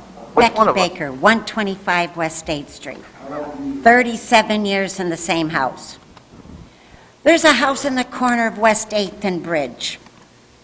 They have parking for 2. Guess how many Mr. Waterbury has in there? 7. You can beat that? Oh. Actually. Okay. Oh, well. I've asked the boys that live on that corner, I said, when it's alternate side, and our side, well, ours is one side all the time. We're on that one street where they're different. I said, where do you park? He says, we drive around the city till we find a street that has parking, and we pull in there. The same thing is done to our street, too.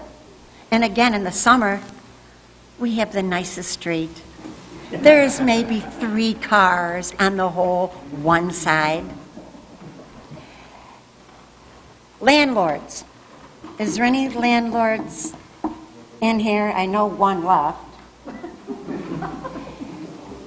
I've read different things in the paper, and it said they're advertising for next year, and it'll say, oh, we do this, we do that, garbage, blah, blah, blah, blah. Snow plowing. Once in a while, do I mention a name? Mr. Furlong's not here, but his guy comes and shoves all the snow, which plows in the city are, shoves all the snow to the garage door. So instead of 4, they have room for 3. The sidewalk is never done. Now, some college kids, I guess, do shovel. Right? Somebody said college kids shovel. The ones on West 8th Street don't shovel. Oh, and by the way, we have 5 rentals. I know Mike's got more on his, but he's an alderman. He can put up with it. One other thing. How come, I just asked Tom, across the road from us, you know where I mean, all right, the plows must come, I don't know if they come right 8th Street or they come around the corner. Okay. On that side of the street, when they plow at night, there's no snow put over there. They come around Bridge Street, up 8th Street, going north, Guess who gets it all? And tonight, if I wasn't in a hurry to get down here, there was a lady, she doesn't even live on our street because I know the cars. She was attempting to get up to the corner of Cayuga. Last night, the blower did go through, whatever you want to call this thing, and I was told it only got part of the way down because it's pure ice from there down, and this snow blower doesn't eat ice, I guess. Whatever. So, from halfway down to the road, it didn't get touched, so we're still out in the road. And this lady must have thought everything was clear. And she come up the street and she saw some tracks, so she stayed over. It was some kind of a small station wagon. She's out there shoveling because she's in snow up to her, past her tires, because of what was left that couldn't get taken out because it's pure ice, I guess. My main question when I first got up here, because I forgot everything else, when you guys, if you guys do alternate parking again, which I hope you do not, what happens to our street, Michael? I mean, I know we're not the only one that has one side.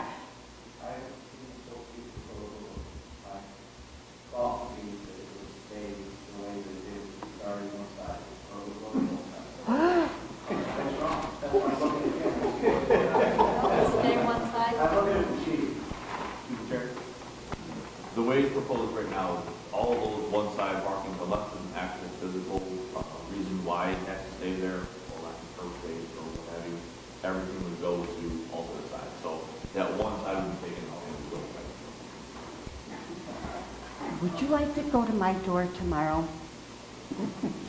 And I will show you on that side of the street, because all the green space that was taken up, that wasn't supposed to. We have blacktop across the road. We have blacktop way up from the corner of Cayuga down to maybe the old Kessler house. There is room for 5 on that side. Where are you going to put the ones that have been over on our side all winter? You shake your head, but I don't know what this means. I agree with you. Not my proposal. I agree with you. He's smart, Chief. Who's the proposal? Ma'am, the council has requested that we look up the ordinance and develop something. That's what we're proposing. And mine is bad enough. I drove school bus for 33 years in this city, where Tom used to live on West 8th between Cayuga and Seneca. Forget it. We would start down, or Ontario, okay? We would start down. And when we're sitting here blowing the horn for kids to come out to move the cars that are right next to each other, well, I better be talking this way, they wouldn't come out to move. And when somebody would come before me, I'd say, now make one. Well, when somebody would come out, I'd say, if I can't get by, the ambulance and the fire truck's a lot wider than my school bus. Am I correct? Thank you. Ontario Street is the worst out of any of you East Side guys. Forgive it. But it's still happening with buses. Oh, yes, I know. And a bus cannot back up. You have to have another bus in the neighborhood to call on the radio and say, put your lights on so I can back out. If there's no bus in the neighborhood, we have to call down to have the city police come, stop traffic so we can back a bus out. And that's a little bit hard when you got maybe 62 screaming memes in the back of you saying, come on. But it's a safety issue. Pardon? A safety issue. A safety issue. Yes, that's right. Please no alternate parking. Please no parking on the west side of West 8th Street. Thank you.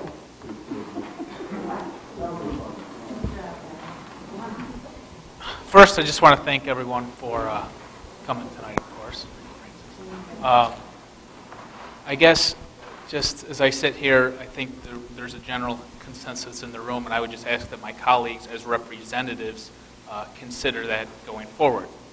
For my personal opinion, I think we've listened to a litany of problems tonight, and I think there's one solution that can solve all of the problems. 365, 24/7 alternate parking isn't going to fix every problem.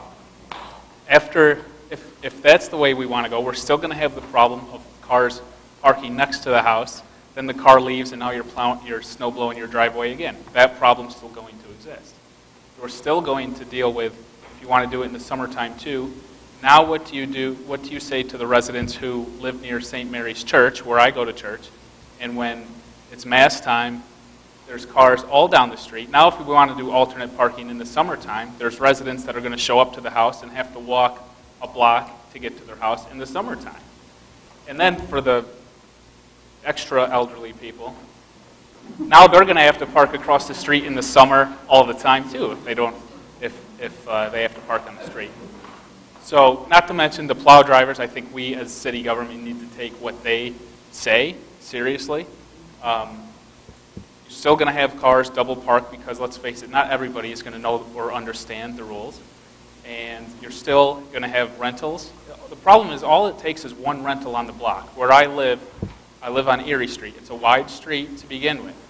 But we have one rental who has way too many kids in it, and the one rental totally inconveniences the house, the rest of the 7 or 8 houses in that row. All it takes is one rental.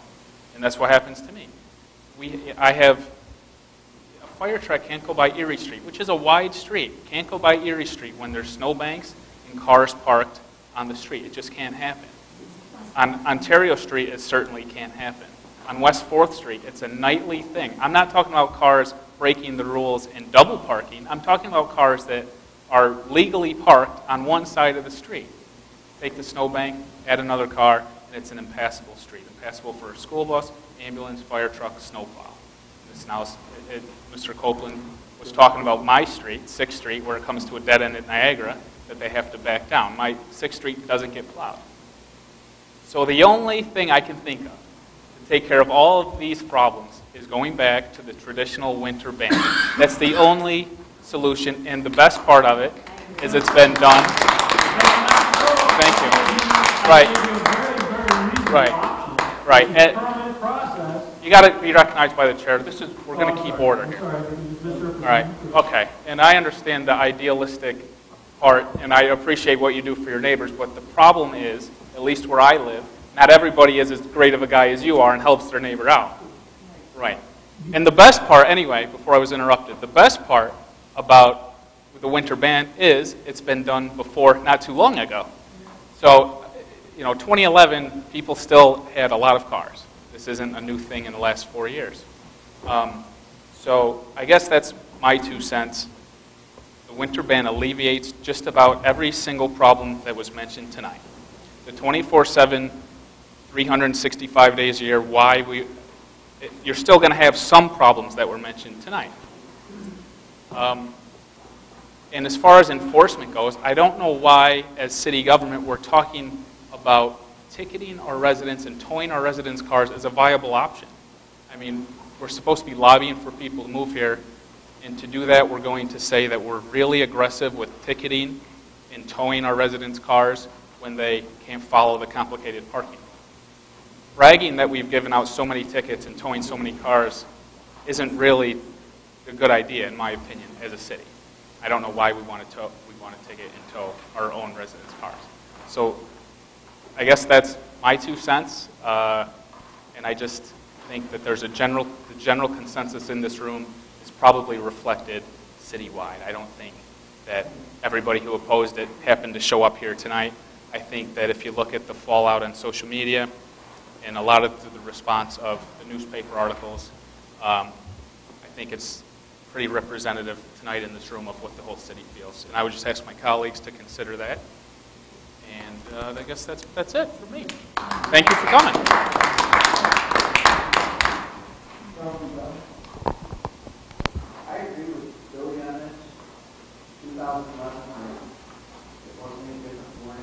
large, but we did respond to a large number of people that, couldn't walk down sidewalks. They were upset that the kids were walking the roads and walking to schools. And I agree with Billy, we should go back to it.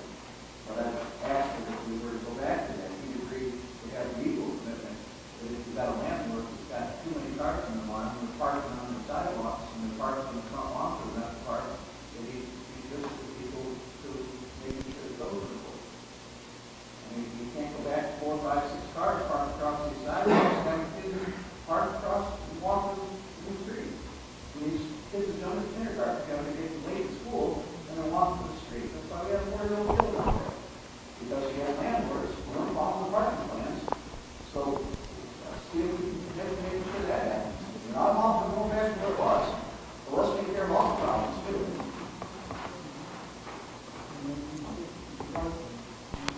First of all, beg your pardon for interrupting like I did, but you stated, and I wanted to correct that statement, your first utterance was, we have addressed all of the issues. That is not true. You corrected yourself. I'm appreciative of that. It's a very vital law to create a permit process. Ban parking on the street. A paid permit process generates some revenue. It gives you the opportunity then to police the situation for offensive people. And it also allows people that are law-abiding citizens to have the opportunity to park their cars near their homes. I mean, East Mohawk Street, from 5th and 6th. Now, somebody said, and I don't know if it's true, that as a homeowner, I could park in Midtown Plaza overnight. I don't actually believe that's true. I know people have gotten ticketed or towed that live in the upstairs in the Canal Commons, and they're new to the area. They park in the parking lot instead of the reserved parking space that they got towed just recently. I think that Midtown Plaza is also one of those places which so it doesn't give decent citizens a place to park. You don't have a place, you can't,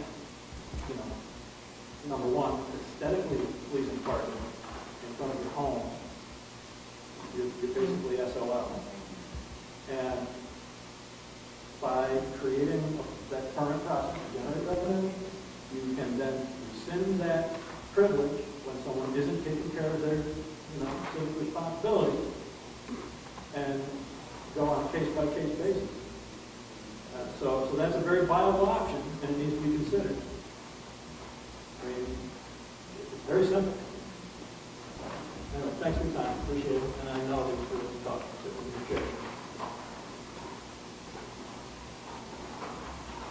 My only concern, if I can, I guess I'm thinking of everyone in the first floor, is I hope from this more parking tabs are put in.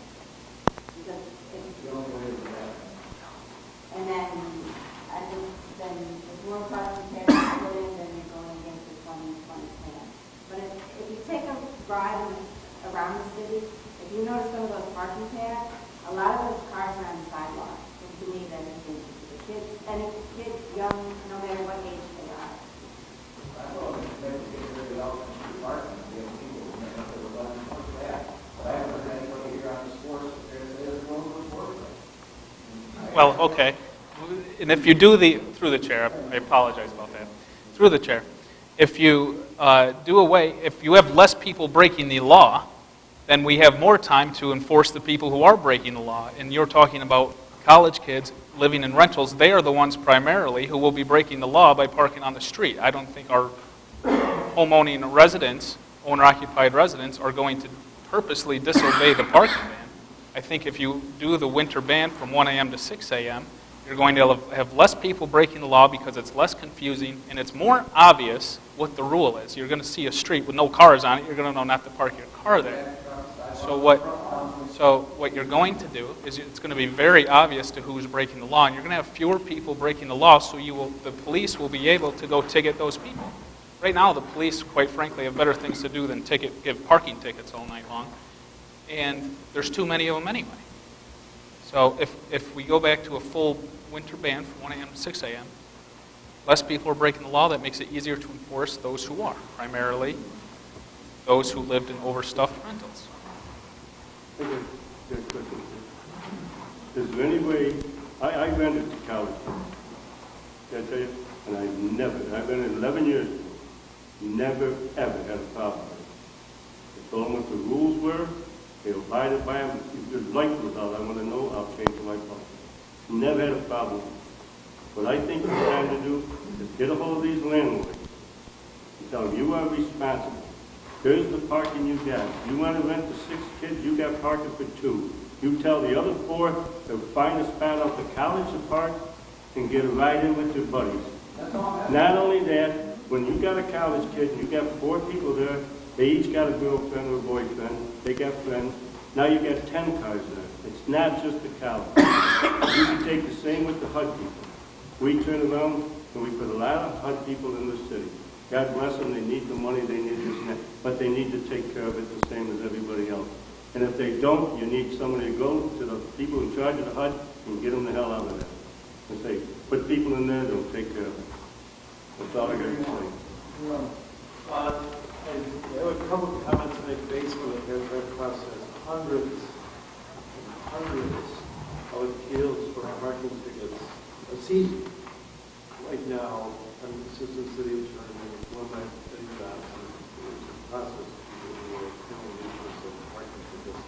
Right now, the crowd that you have, about 100 parking tickets to process that have been coming in the last 100 weeks. Two big issues that I see as a medical practitioner and what the community council are thinking about discussing the change in the pre-gaming parking.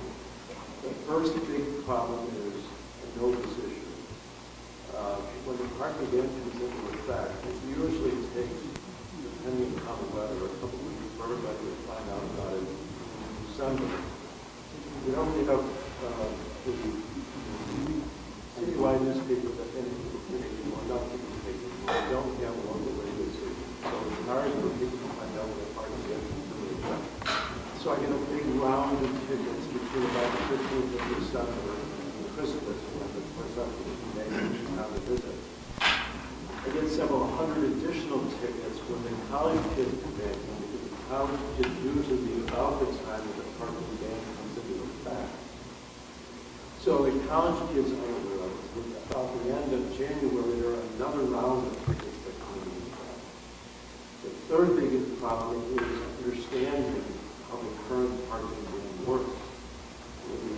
People don't get the fact that it's the next day that they have to worry about the gate, not the evening when they park there at the car, but the evening when they wake up.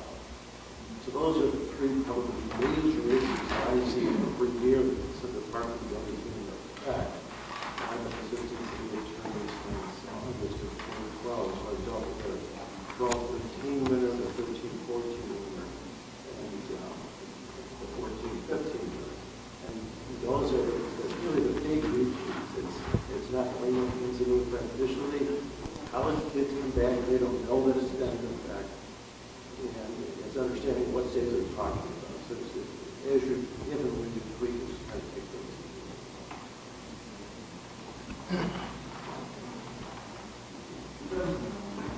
Yes, I got to get back home to my daughter. I'd like to apologize to everybody here. I'm not here about snow. But I'd like to read a quick letter to you guys, and I can leave.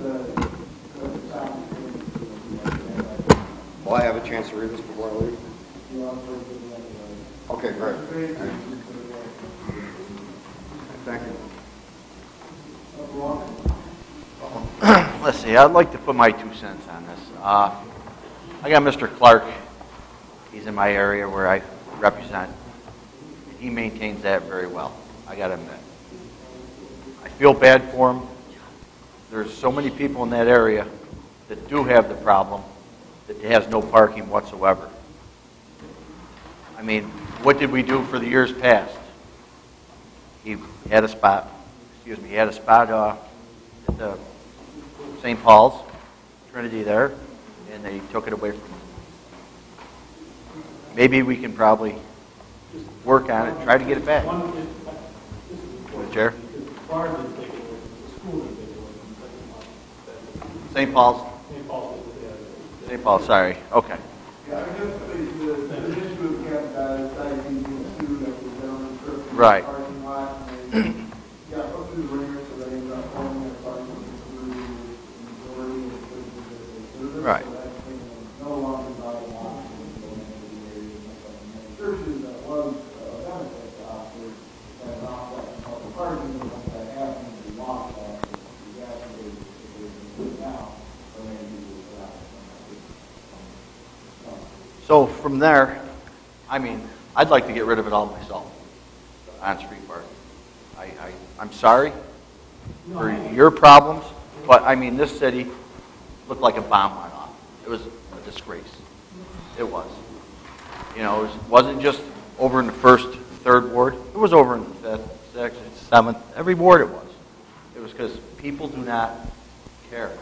They park wherever they want. How are you going to enforce it unless, you know, we're out there ticketing them every night? And we just got to get rid of it, and you got to find your, you know, where did everybody park for years?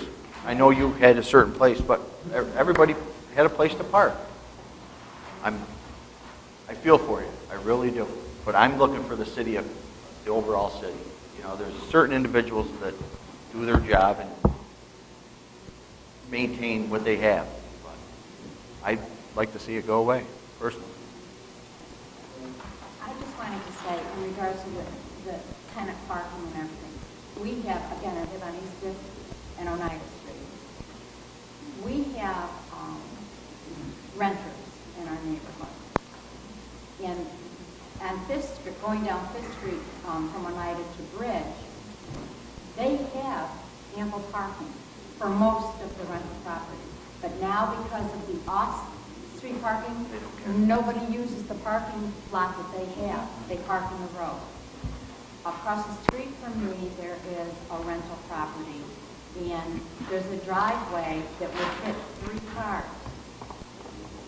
And the people who rent park in the road because they would be responsible for shoveling the driveway. So this is a big problem too. And as far as St. Paul's with losing the parking, it did have something to do with what you said. But at Trinity Catholic, a lot of it had to do with some of the people who parked there, and certainly not Mr. Clark, didn't move their cars. And again, there were rental people who parked there, and they didn't move their cars. And school had to be in session, cars had to be moved, and they weren't. That was another issue too. Thank you.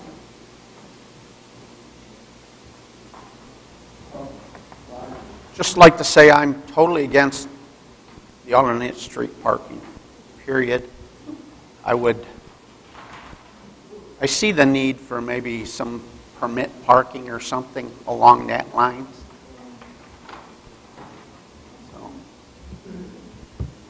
So I agree with I do think that we need to look at the public transportation as a whole. And they also street parking when we look at the whole city, we will be driving issues with these taking Alden Street, several times,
5 hours, when they have 6 a.m., we're using enough time to accomplish the job of the day. We give them 12 hours, and they they'll be home around 6 a.m., or maybe later, like 3 to 8, because that's when people like up early, the elderly, things out there, and starting like that. I think that's something we should do a lot better than maybe DPW. Give them a longer window to follow through. Those are some of the issues that I think. I like Mr. Clark's idea of adding a permit system. I think we kind of need to transition from adding the truck parking permits that we used to get, and now address those as off-street or on-street parking permits. That way we can drop some burdens, so we can keep the number of parking pads going up, so we will have to go to the permit solution, and then we can address those on the basis. I think those are all 5 blocks.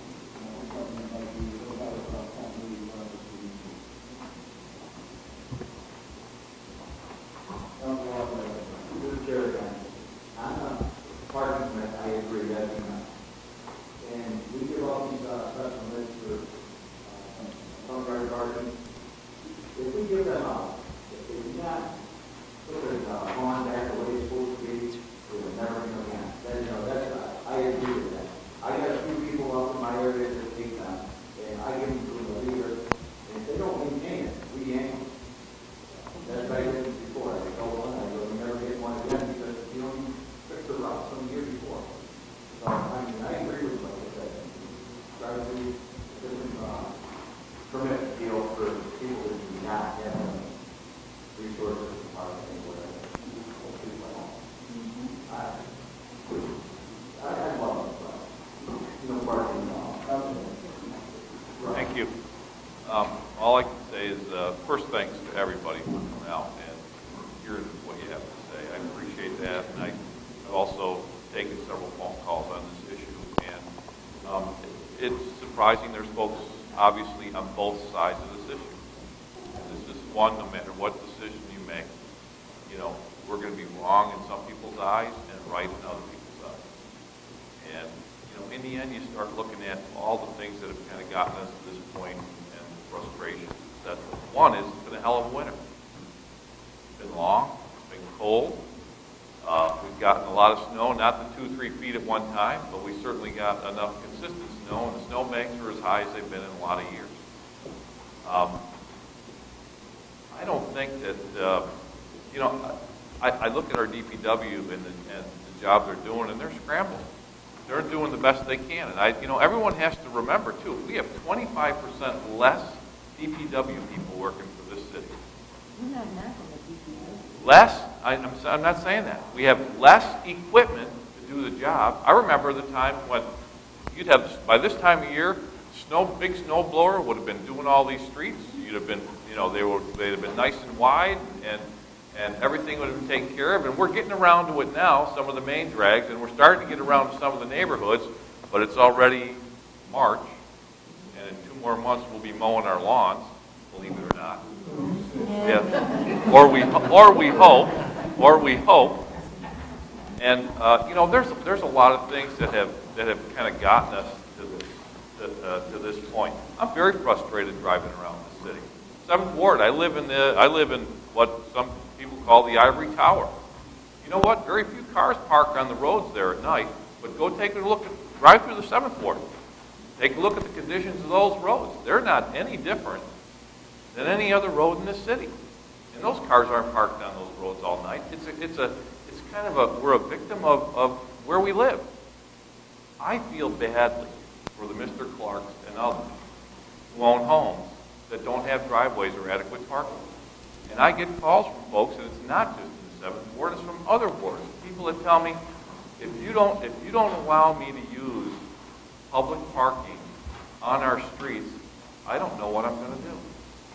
And I've had that from the elderly. I've had that from couples that have kids in college or visit them during Christmas time. I had a lady, when we put the alternate parking in, thank me profusely because her kids could come and visit her and stay overnight now in the wintertime. They didn't know where they were going to put the cars. That's the other side of the story when you're trying to deal with how do you responsibly carry on an effective safety winter snow removal program, but still provide adequate parking for all of our residents. You know, they say they pay hard taxes. That's a public road.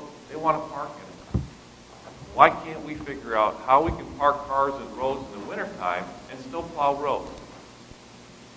The discussion we're having here, I think, is a step in that direction. You know, there's a lot of ways to I'm sure, massage this thing and ultimately try to get it to work, but there's a lot of things that have to change in this community too, or Mr. Clark. And I know yourself and myself and Tommy Phantoms, and when we get the snow blower out, we're not just snow blowing our own driveway and our own sidewalk. We're doing everybody's we can. I remember when I was younger, you'd grab a snow shovel, you'd grab your buddy, and you'd knock on doors, and you could make a living shoveling snow. I see very little of that, with some exception. There's some people in here that are still doing that. Because that's the way we were brought up. Today, it's not that way. I think, you know, this discussion that we're having is an important one. I see, you know, Auburn does this, Rochester does this. We're talking about the 24-hour alternate parking, and it's an option. I certainly think it's an option we have to explore and look at. It's different. And change is also makes us all very, very uncomfortable. I do know I watched the street sweeper in the summertime. We even like a snake down the road in between the cars. You might just as well not even use the street sweeper because you didn't get half the street done anyway. My thought is, at least if you have half the street open, you can sweep a street. You can get it clean. You can get the leaves picked up in the fall instead of trying weaving around cars where we have parking on both sides. And I know that's tough, but it's just I'm just asking you to entertain that thought. I certainly have listened to everything that everybody said here, and I understand. I do. I don't care about the SU game tonight, by the way, ma'am. They're not going to be in the playoffs. I don't care.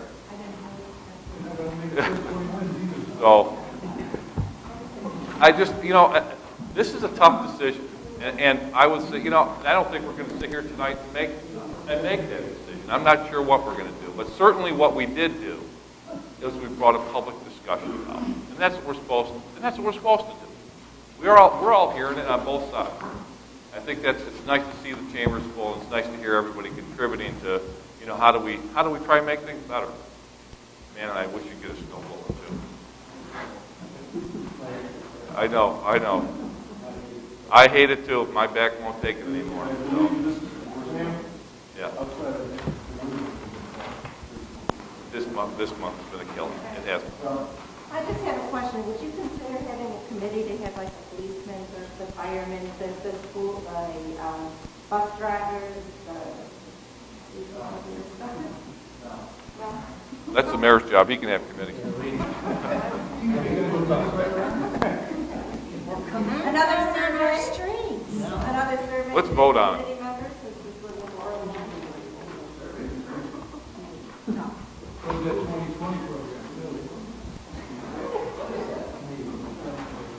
Mary Van House.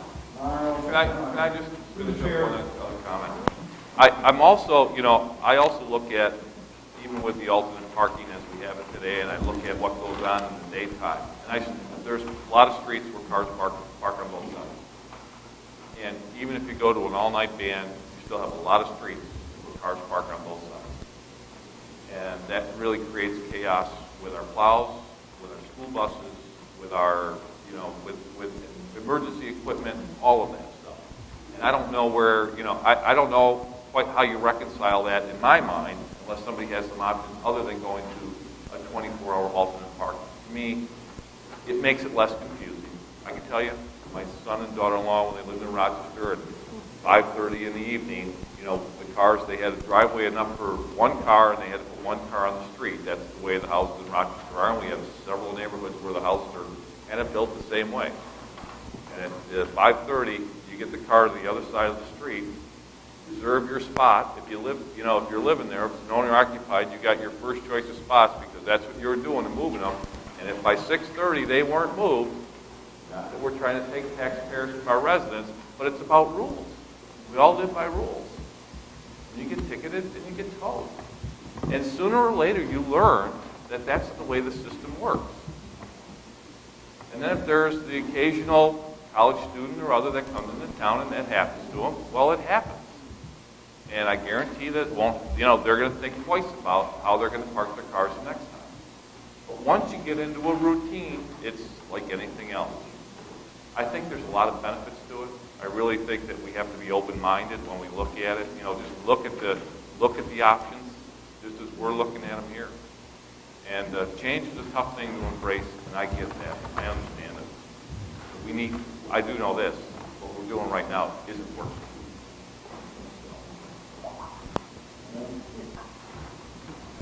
I was just going to say that everything we've heard is now becoming redundant. And I agree with everything that's been said, good and bad, all of it. It is not working in the winter as it is now. And I've gotten a good sense from all of you that you agree with all of us, that it's not working. Yep. So good luck. You're going to chair the committee, Bobby, on in regards to the, alternating parking.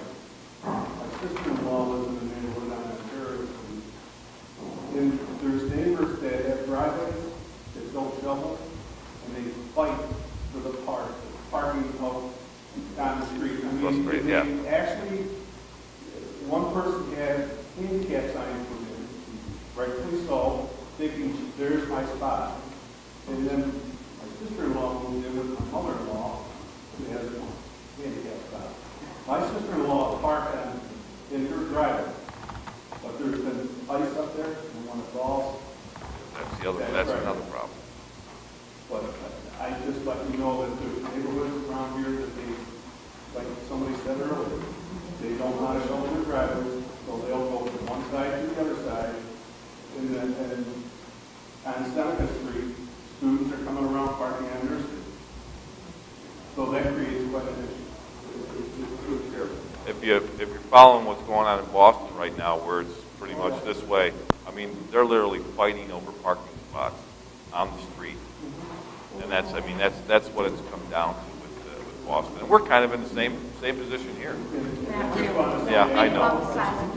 And I just want to say, I know neighborhoods are neighborhoods. This city's been a college town for as long as I know. Granted, more and more cars are coming in, and I understand that. But it worked before, and now we're having this far. So I thank you, and the DPW guys are doing a great job.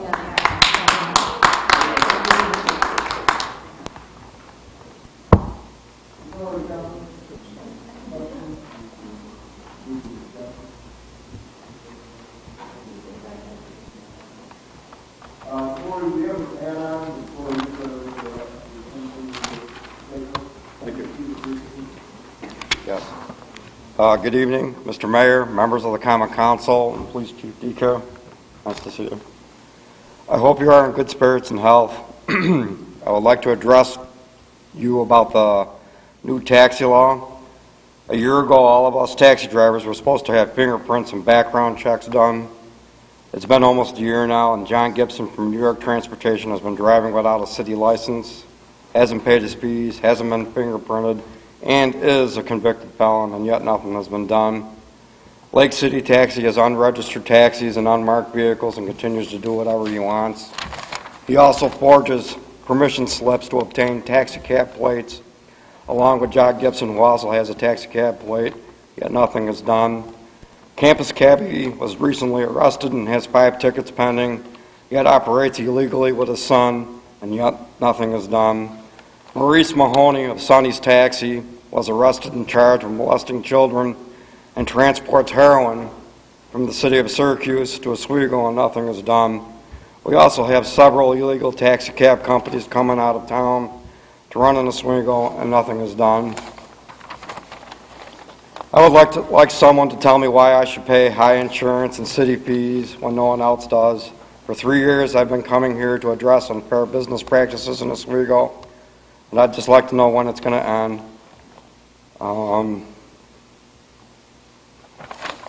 That one. Lieutenant Seroy is doing a good job, and it's my belief that he can do a better job if he gets more help from the city and government officials to get the job done. It is time. It's all been going on for way too long. Get rid of all the illegal taxis, and I will put more cabs on the road. I will make sure that they are legal, safe, and honest, and serviced by Malone's Garage, so that they're properly maintained. You step up to the plate, and I have people that will help me to do what is lawfully and morally right, and I will do the same. That's all I have to say. Thank you for your time.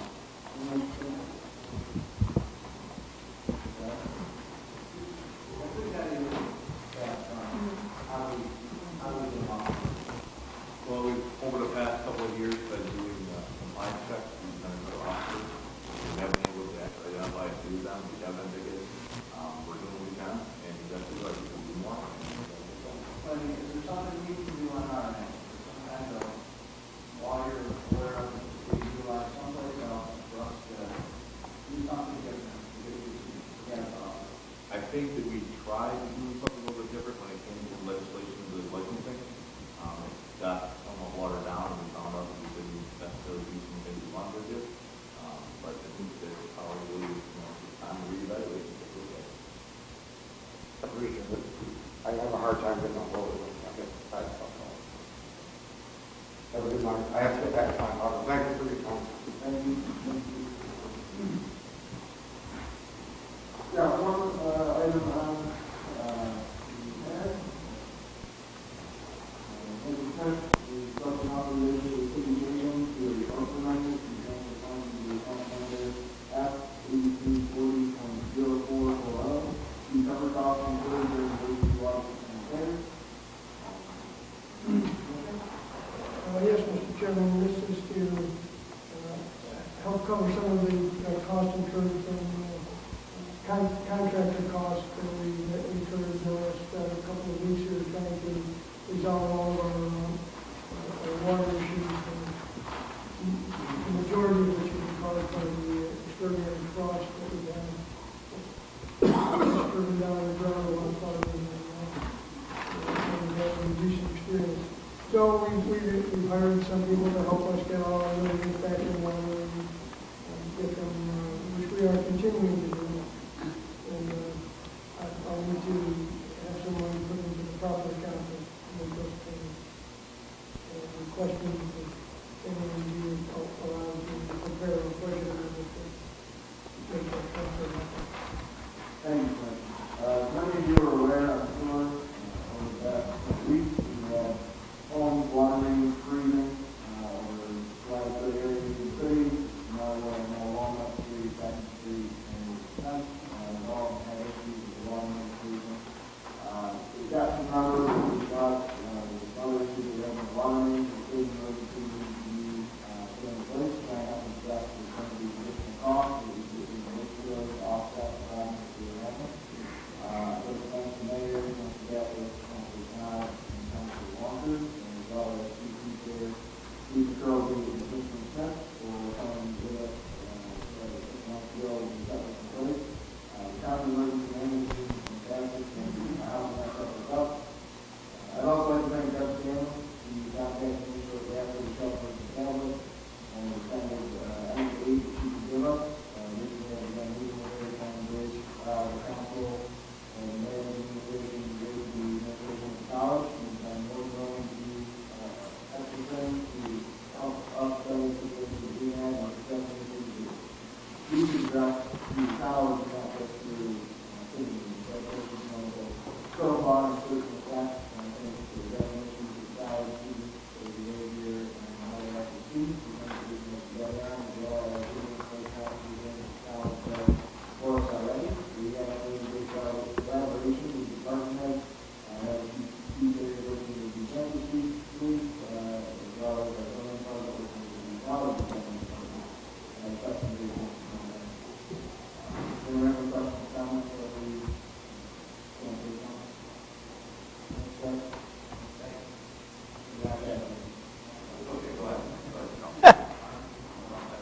One of you come. I want to thank Commissioner Smith for all the hard work you guys have done, along with us. Some of them haven't had a day off in quite some time, yes, that's true. Putting this money in and talking to the mayor, talking to Council Barlow,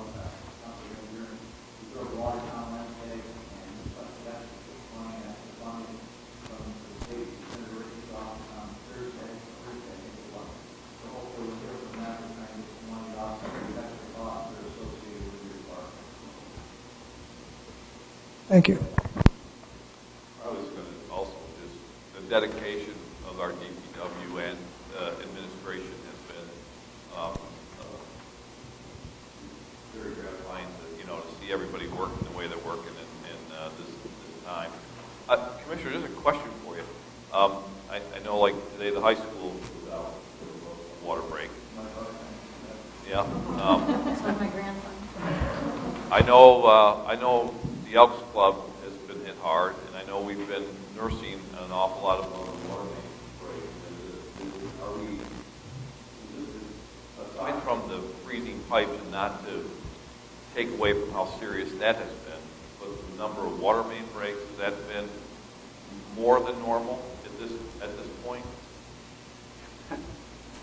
I'm having struggle defining normal, but I would say that as cold as it's been, we may actually have had less breaks than we might have if we'd had a thawing and a freezing cycle. So the fact that the temperatures have been more consistent, I think maybe we haven't had as many breaks as we might have.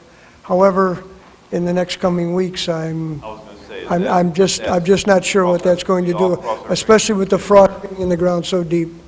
I just can't even speculate what we might face going forward here. So. I also appreciate the work of those that have gone to Senator Ritchie and others trying to find additional money to help recover some of the extraordinary costs that we're encountering as it relates to this and other snow removal and objectives of the city. Thank you. I'd also like to thank Mike. Appreciate all the help you've given me. All the DPW workers that have been working hard at helping the water department and widening the streets, and the water department guys. Period. They've all done a good job.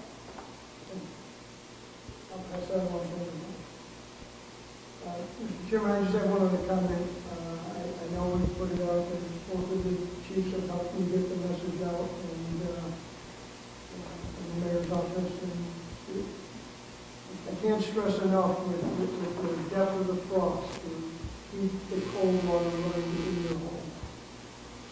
Even if you've never had a problem, you could have a problem.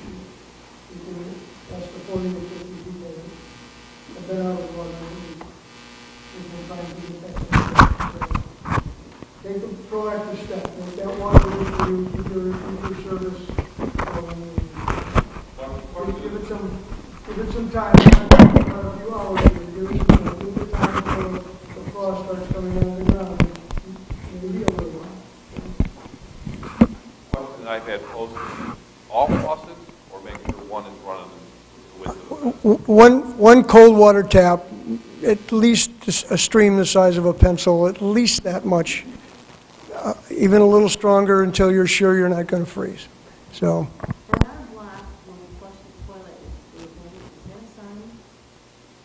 It could be that you're having some issues. Yes, I definitely run some water. If you're getting a gurgling sound or maybe some air in your, if you get a little air, yeah, that's a possibility that your service might be starting to freeze. Run the water. Make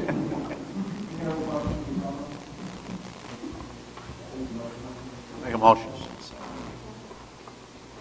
Councilor Van Buren. I just want to also thank the fire department. I have friends who lost water and who will come to water.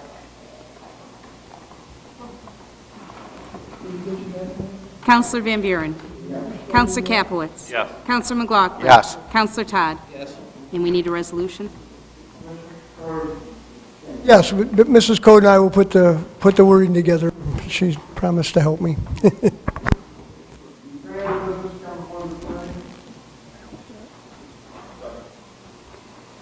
Councilor Van Buren. Councilor Capelitz. Yes. Councilor McLaughlin. Yes. Councilor Todd.